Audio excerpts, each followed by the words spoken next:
Jurnal penyesuaian adalah jurnal yang dibuat untuk menyesuaikan saldo akun yang belum menunjukkan saldo yang sebenarnya sampai pada akhir periode, atau untuk memisahkan antara pendapatan dan beban dari suatu periode dengan periode yang lain. Proses penyesuaian merupakan proses memutakhirkan data keuangan setiap akhir tahun sebelum disusun laporan keuangan.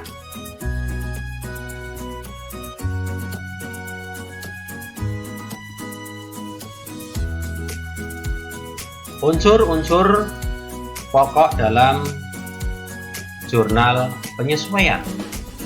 Yang pertama adalah penggunaan atau pemakaian perlengkapan. Yang kedua, beban yang masih harus dibayar, accrued expense. Kemudian penyusutan aktiva tetap. 4. Pendapatan yang masih harus diterima, accrued revenues. 5. Beban dibayar di muka, prepaid expense. 6. Pendapatan diterima di muka, unearned revenues.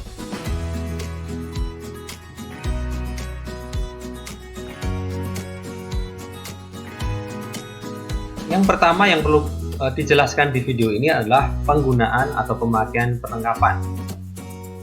Perlengkapan merupakan harta yang dimiliki oleh perusahaan untuk masa penggunaan kurang dari 1 tahun atau kurang dari 1 periode akuntansi.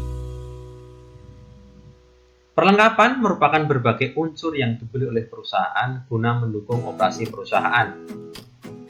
Perlengkapan yang telah diperoleh akan digunakan sehingga perlengkapan yang telah terpakai akan menjadi beban.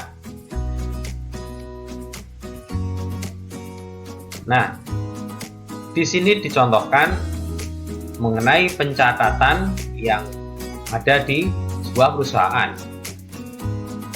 Menurut catatan di buku besar itu bahwa perlengkapan pada tanggal 31 Desember itu ada 4.500.000 menurut catatannya. Ini catatan di kantor pusatnya. Kemudian menurut fakta di gudang, setelah dihitung secara fisik, maka ternyata nilai perlengkapan yang ada pada tanggal yang sama ternyata hanya sebesar 3.300.000. Nah, ini ada selisih. Nah, selisih inilah nanti yang digunakan untuk menyesuaikan. Selisihnya berapa? Kita hitung.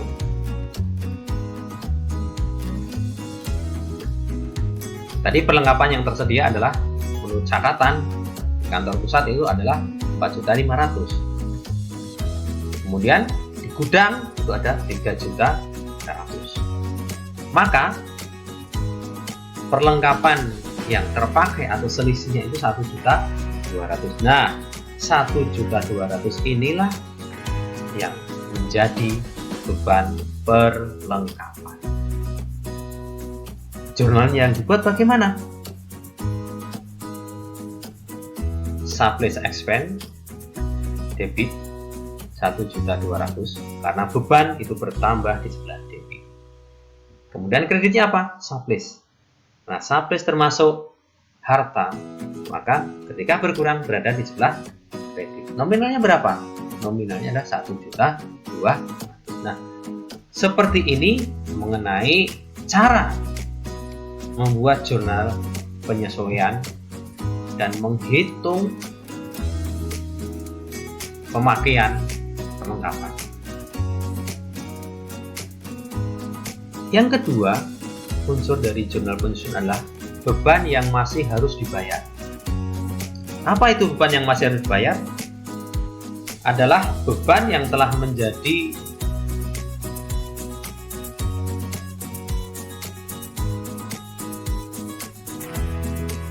beban di perusahaan, tetapi pada sampai akhir periode itu belum dibayar oleh perusahaan, atau uang dari perusahaan itu belum dikeluarkan oleh perusahaan untuk membayar beban tersebut, sehingga pada akhir periode beban itu menjadi utang.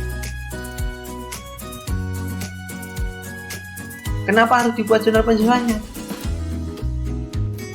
Karena sudah tutup buku pada akhir tahun. Yang kedua, dimungkinkan kalau ada kesalahan dalam perhitungan. Yang ketiga, sebabnya apa? Sudah menjadi beban tetapi belum dibayar.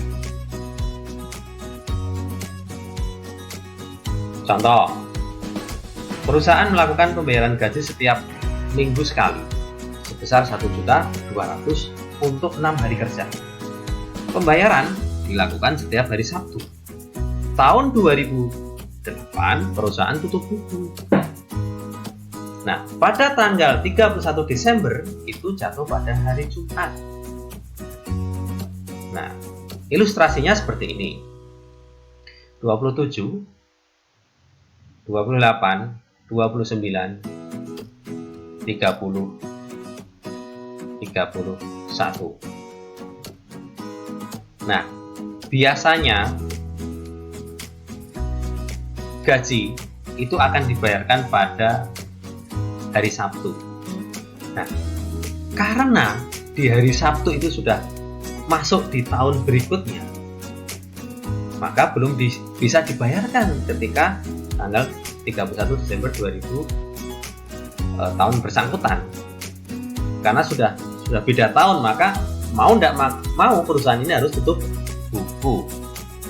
Karena mereka sudah bekerja dan perusahaan belum membayarkan, maka Senin sampai Jumat menjadi utang bagi perusahaan. Utang apa? Utang gaji. Nah, perhitungannya seperti ini. 1 hari kerja itu 1 juta. 1.200.000 dibagi 6, 6-nya itu 6 hari menjadi 200.000. Jadi perharinya itu satu orang, satu karyawan itu 200.000. Nah, Senin sampai Jumat itu ada 5 hari kerja. 5 hari kerja. Maka yang menjadi utang beban itu 200 kalikan 5 hari. Ketemunya berapa? Ketemunya 1 juta. Ini yang belum dibayar oleh perusahaan, maka menjadi utang. Lalu jurnalnya bagaimana? Jurnalnya adalah wages and salaries expense. Kreditnya accrued expense.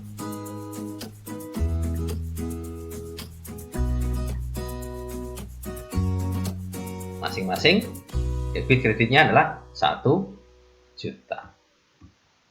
Nah, berikutnya mengenai penyusutan aktiva tetap. Aktiva merupakan aktiva yang dapat digunakan dalam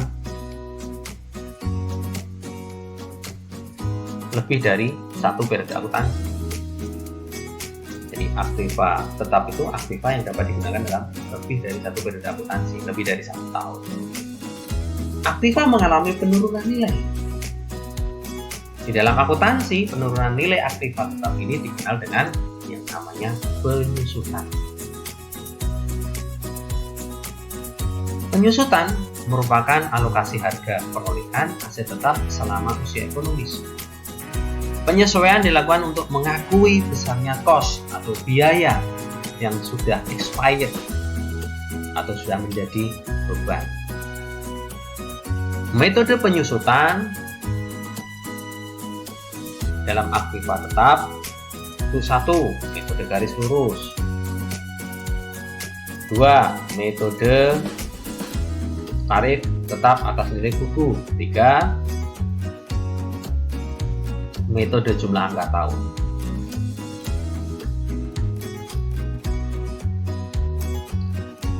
Contoh, 1 April dibeli mobil seharga 125 juta dengan masa manfaat mobil tersebut 4 tahun. Nilai sisa atau residu adalah 5 juta. Ilustrasi pada gambar ini.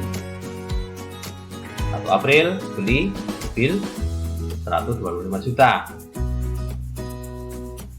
Nah, karena perusahaan tutup buku pada tanggal 31 Desember, tahun yang bersangkutan di sini tahun 2008, maka kita hitung dari 1 April sampai dengan 31 Desember itu ada berapa bulan? Ternyata ada 9 bulan. Ini belum genap 1 tahun. Nanti 1 tahunnya adalah 1 April 2009. 1 tahunnya ini belum 1 tahun. Kalau 4 tahunnya nanti sampai pada 1 April 2012. Perhitungannya bagaimana? Perhatikan, nilai ekonomis atau nilai masa manfaat dari kendaraan tadi adalah 4 tahun.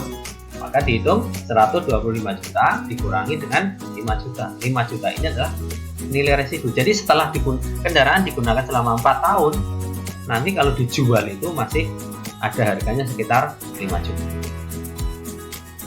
Maka ketemu yang disusukan nanti adalah sebesar 120 juta. Penyusutan per tahun berarti 120 juta dibagi dengan 4. 4 itu umur ekonomis tadi atau masa manfaat. Jadi 1 tahun kendaraan itu disusukan sebesar 30 juta. Nah, karena tadi ketika kita menghitung dari 1 April sampai dengan 31 Desember itu belum ada 1 tahun, maka kita harus menghitung penyusutan per bulan dulu, yaitu 30 juta dibagi dengan 12. 12 ini 12 bulan. Jadi 1 bulan itu ketemu penyusutannya adalah 2.500.000. Nah, sekarang kita hitung. Tadi Pak Agus katakan bahwa di tahun 2008 itu baru ada 9 bulan mobil itu digunakan, maka 9 dikalikan dengan 2.500.000. 2.500.000 ini besarnya penyusutan per bulan. Ketemunya berapa? 22.500.000. Jadi penyusutan tahun 2008 yang hanya 9 bulan itu sebesar 22.500.000. Jurnalnya bagaimana? Depreciation expense, debitnya, kreditnya, accumulation depreciation. Ini jurnal dari penyusutan aktiva tetap. Kemudian yang keempat adalah pendapatan yang masih harus diterima, yaitu merupakan pendapatan yang telah menjadi hak perusahaan pada periode akuntansi tersebut atau tertentu, tetapi belum dicatat atau belum diterima uangnya, sehingga menimbulkan piutang bagi perusahaan. Bahasa Inggrisnya namanya accrued revenue. Contoh, 1 September 2008 dibeli obligasi dengan harga 1.500.000. Bunga obligasi 20%, dibayar setiap tanggal 1 September dan 1 Maret. Obligasi itu apa? Obligasi itu surat pengakuan utang. Nanti akan dipelajari lebih lengkap di akuntansi keuangannya. Nah, langsung kita pada ilustrasinya. Pada tanggal 1 September 2008 dibeli obligasi 1.500.000.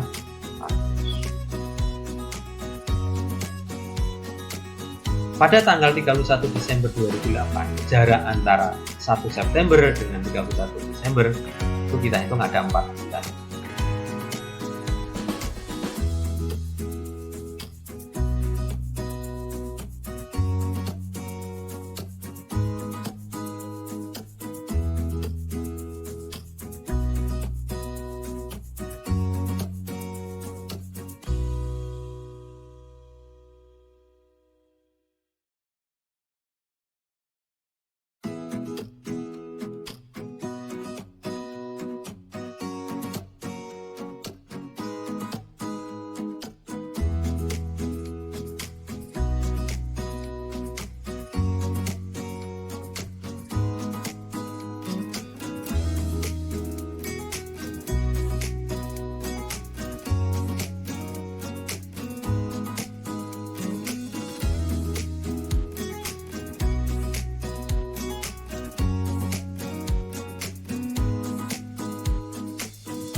untuk lebih paham lagi, nanti kita akan praktek di studi kasus uji Harta Jaya.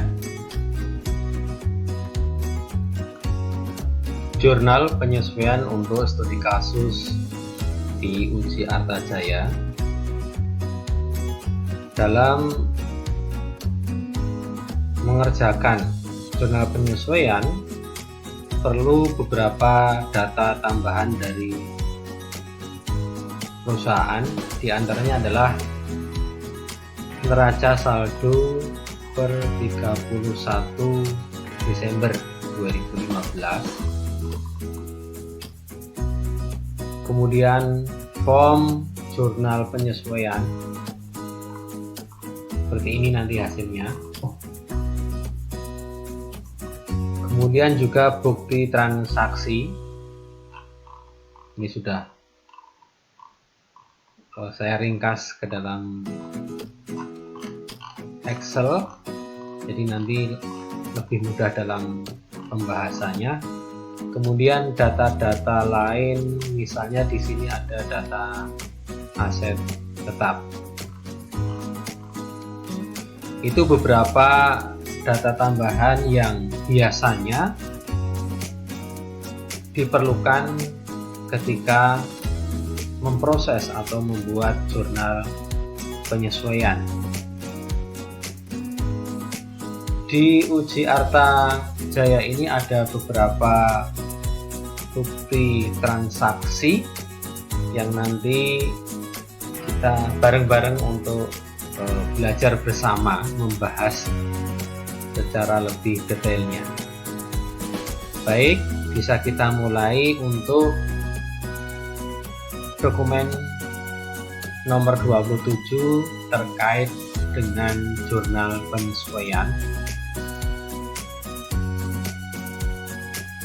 Nah, di sini ada data dari neraca saldo uji Harta Jaya per 31 Desember 2015 bahwa prepaid advertising itu ada sejumlah 16.250.000. Nah, nanti data secara lengkapnya ada di sini, neraca saldonya. Nah, di pembahasan ini saya potongkan sehingga nanti biar mudah untuk memahaminya. Di dokumen 27 ini kita identifikasi dulu dan langsung bisa kita masukkan. Untuk tanggalnya, jurnal penyesuaian itu pasti tanggal 31. Di sini 31 Desember. Kemudian kita masukkan dari nomor dokumennya sini. Kemudian kita identifikasi lagi penyesuaian iklan dibayar di muka. Di neraca saldo ada akun prepaid advertising. Berarti untuk beban yang sudah dibayar oleh uji Harta Jaya ini dicatat sebagai harta. Jadi ketika membayar beban di muka menganut ketentuan dicatat sebagai harta. Ketika beban dibayar di muka itu dicatat sebagai harta, maka nanti saat jurnal penyesuaian nominal yang dicatatkan adalah nominal dari jumlah beban yang sudah betul-betul menjadi beban. Nah, di sini ada perhitungan. dari prepaid advertising data neraca saldo per 30 Desember 2015 sejumlah 16.250.000 ini itu untuk 20 penerbitan. Sedangkan data di dokumen 27 atau dokumen penyesuaian menjelaskan bahwa dari 20 kali itu telah diterbitkan 7 kali. Nah, berarti kita harus mencari per 1 kali penerbitan itu harganya berapa. Dapat kita hitung, berarti 16.250.000 ini kita bagi dengan 20 kita dapatkan dari 20 kali penerbitan. Hasilnya adalah Rp812.500 ini. Nah, karena di data menyatakan sudah diterbitkan selama 7 kali, maka Rp812.500 ini kita kalikan dengan 7, hasilnya adalah Rp5.687.500. Ini yang nanti kita catatkan di jurnal penyesuaian yang betul-betul sudah menjadi beban. Akunnya apa? Karena di sini penyesuaian terkait dengan beban, khususnya beban iklan, maka debitnya adalah advertising expense. Jumlahnya berapa? Jumlahnya adalah Rp5.687.500. Murahnya dikosongi tidak apa-apa. Kemudian kreditnya apa? Kreditnya adalah prepaid advertising. Nominalnya berapa? Nominalnya adalah Rp5.687.500. Ini berarti sudah selesai untuk dokumen nomor 27. Kita lanjutkan untuk dokumen nomor 28. Ini terkait dengan pengisian kerugian piutang. Di sini menggunakan metode tidak langsung, berarti menggunakan cadangan.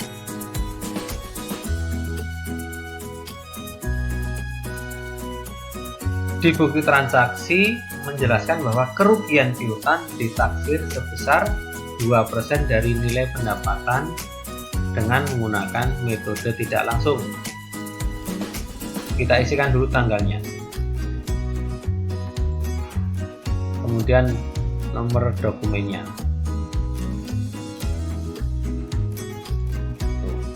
Nah, di data neraca saldo per 31 Desember itu menyebutkan bahwa pendapatan ada 2, cost revenue dan consulting and other revenues.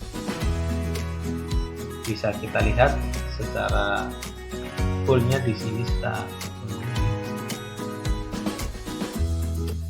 diambilkan dari sini. Kemudian saya ringkas di sini. Cost revenue, pendapatan kursus itu Rp417.300.000. Kemudian pendapatan yang kedua, consulting and other revenues, itu sejumlah Rp77970.000. Nah, ini kita gabungkan karena di sini bunyinya adalah nilai pendapatan. Nah, setelah kita gabungkan, maka hasilnya adalah Rp495.270.000 ini. Nah, di sini mengatakan bahwa ditaksir sebesar 2% dari nilai pendapatan. Tinggal kita kalikan 2%, hasilnya adalah 9.905.400 rupiah. Kemudian tinggal kita masukkan ke dalam form jurnal penyesuaiannya. Debitnya apa? Debitnya adalah bad debt expense.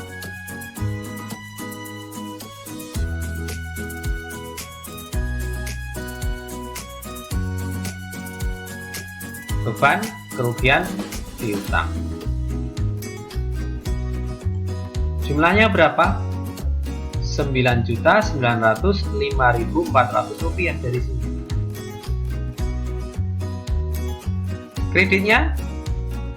Kreditnya adalah allowance for the full debt, cadangan kerugian piutang.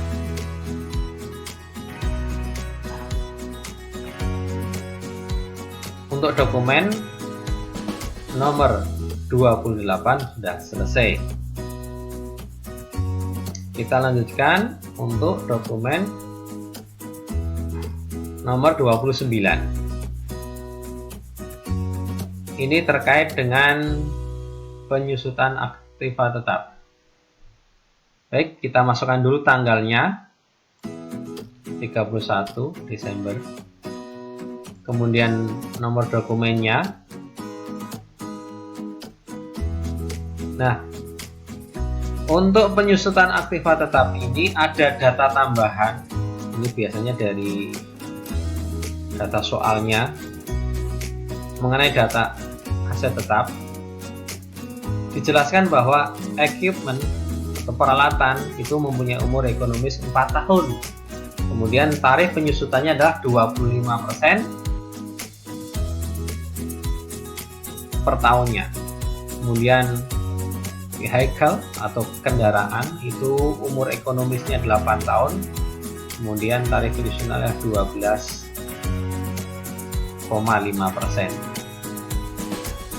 Nah, di data neraca saldo itu ada angka yang menyebutkan bahwa equipment ada 140.600.000 rupiah dan vehicle 175 juta. Secara lengkap dapat kita mulai dari sini.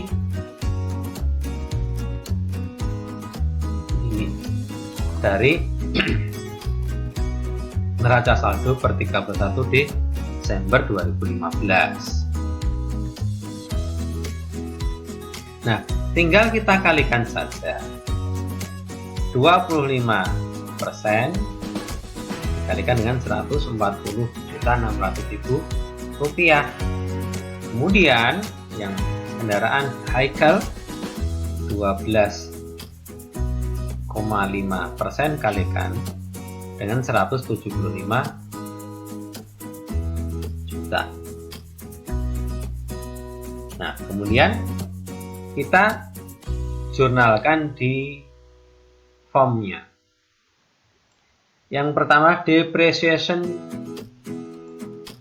expense equipment. Hasilnya tadi 35.150.000. Kemudian yang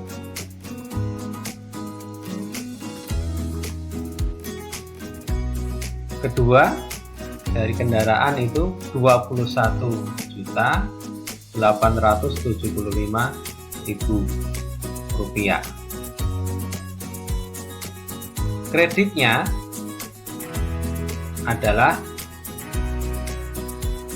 accumulation depreciation equipment, accumulation depreciation vehicle. Masing-masing 35.150.000 rupiah dan 21.875.000 rupiah. Ini jadi untuk dokumen nomor 29 terkait dengan jurnal penyesuaian penyusutan aktiva tetap sudah selesai. Dokumen nomor 30 terkait jurnal penyesuaian. Nah, sekarang kita isikan dulu tanggalnya, tanggal 31. Kemudian bukti transaksinya atau bukti dokumennya BM051215. Untuk keterangannya di sini menjelaskan terkait dengan pendapatan diterima di muka. Nah, untuk pendapatan diterima di muka di uji Artajaya ini di neraca saldo dicatat sebagai utang, revenue in advance dicatat sebagai utang. Nah, ketika dicatat sebagai utang, maka penyesuaiannya nominal yang digunakan itu yang dicatatkan nanti yang betul-betul sudah menjadi pendapatan. Maka di sini isi memonya adalah pendapatan diterima di muka yang dapat diakui sebagai pendapatan konsolidasi sebesar 108.750.000. Nah, ini nanti tinggal dicatatkan saja, tidak usah menghitung lagi. Nah, akunnya apa? Akunnya karena di sini dicatat sebagai utang, maka nanti ini kita debitkan karena utang itu saldonya di sebelah kredit, maka ketika kita debitkan nanti akan berkurang. Berarti debitnya adalah revenue in advance besar 108.750.000 rupiah. Dari sini nominalnya. Kemudian kreditnya apa? Kreditnya karena di sini merupakan pendapatan konsolidasi, maka kreditnya adalah consulting and other revenues. Nominalnya berapa? Nominalnya 108.750.000. Ini untuk dokumen nomor 30 sudah selesai. Kita lanjut untuk dokumen berikutnya, dokumen 31. Kita isikan dulu tanggalnya. Kemudian nomor dokumennya dari sini. Berkaitan dengan apa? Di sini kita baca dulu, kita analisis, kita identifikasi beban gaji bulan Januari 2016. Beban gaji untuk bulan Januari yang masih harus dibayar 47.500.000 rupiah. Nah, debitnya apa? Karena ini terkait dengan beban gaji, maka akunnya adalah wage and salaries expense. Kreditnya apa? Karena gaji ini belum dibayar, maka sebagai utang. Maka utang gaji, salary payable. Nominalnya 47.500.000 rupiah. Dokumen 31 sudah selesai. Lanjut ke dokumen 32. Ini berkaitan dengan sewa gedung dibayar di muka. Kita lihat dulu di sini. Prepaid rent. Sini.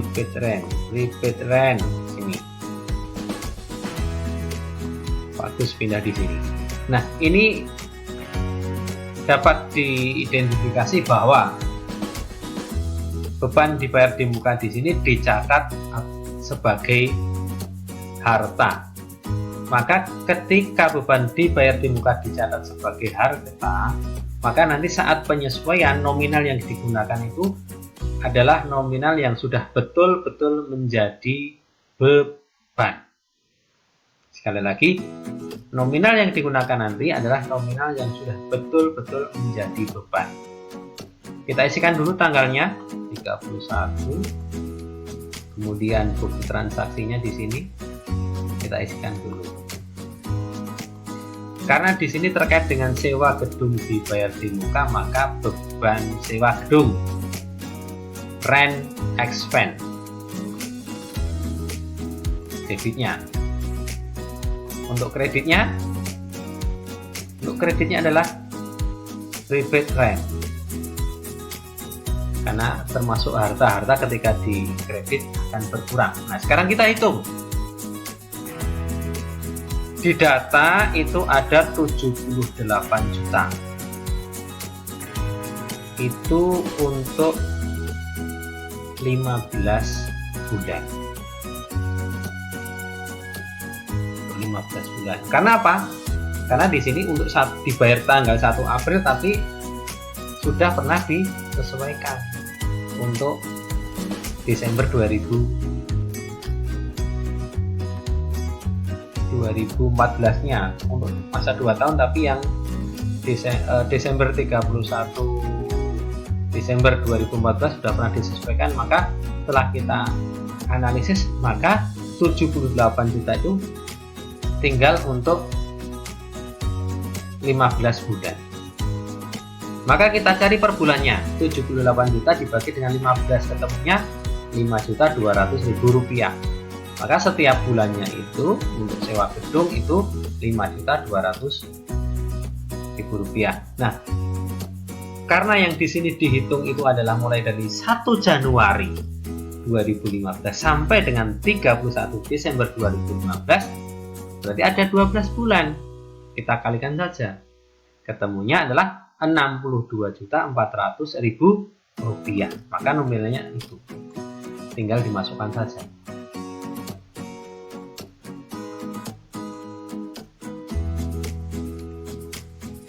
Ya, jadi untuk dokumen 32 sudah selesai. Lanjut untuk dokumen 33. Ini berkait dengan piutang usaha. Kita masukkan dulu tanggalnya, kemudian nomor dokumennya. Pekerjaan yang telah selesai dikerjakan PT Makmur tanggal 25 Desember 2015 besar 19 juta, tapi belum diselesaikan pembayarannya oleh PT Makmur. Maka ini menjadi piutang. Berarti debitnya adalah account receivable 19 juta. Kreditnya apa? Karena di sini merupakan pendapatan, berarti kreditnya adalah pendapatan. Tentunya di sini karena tidak menyebutkan yang lain, berarti merupakan pendapatan utama. Pendapatan utama dari UJR saja adalah pendapatan kursus, course revenue. Nah, untuk dokumen 33 seperti ini. Sudah selesai juga. Kita lanjut ke dokumen 34. Untuk dokumen 34 itu kita baca dulu di sini. Pendapatan bunga dan beban administrasi bank. Jadi ada informasi dari bank itu telah dikredit akun pendapatan bunga di debit dan akun beban administrasi bank masing-masing 500.000 dan 100.000 rupiah. Ini. Jadi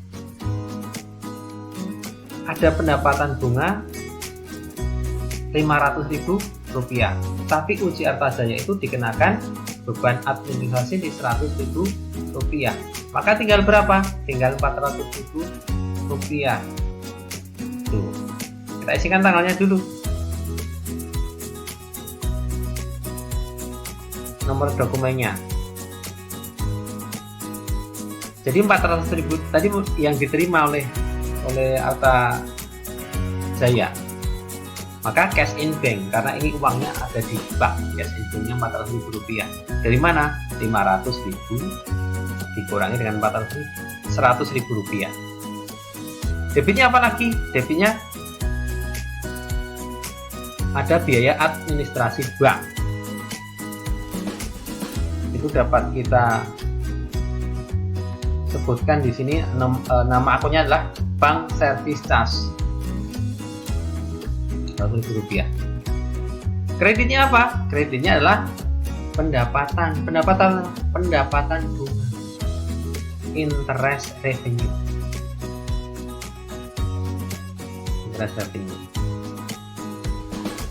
Jadi untuk dokumen 34 sudah selesai.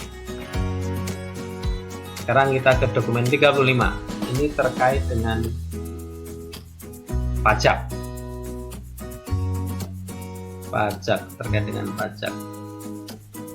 Pajak dihitung berdasarkan peraturan undang-undang pajak penghasilan 1% dari peredaran bruto omset setahun. Omsetnya kita hitung dari 417.300.000 rupiah dan 77.970.000 rupiah. Ini dari pendapatan utama tadi. Dari sini. Dari sini. Maka hasilnya adalah 495.270.000 rupiah. Tuh, kita kalikan berapa? Kita kalikan 1%. Nah, hasilnya adalah 4.952.700 rupiah. Kita isikan dulu tanggalnya, nomor dokumennya. Debitnya apa? Debitnya adalah income tax expense, beban pajak. Kreditnya apa? Income tax payable,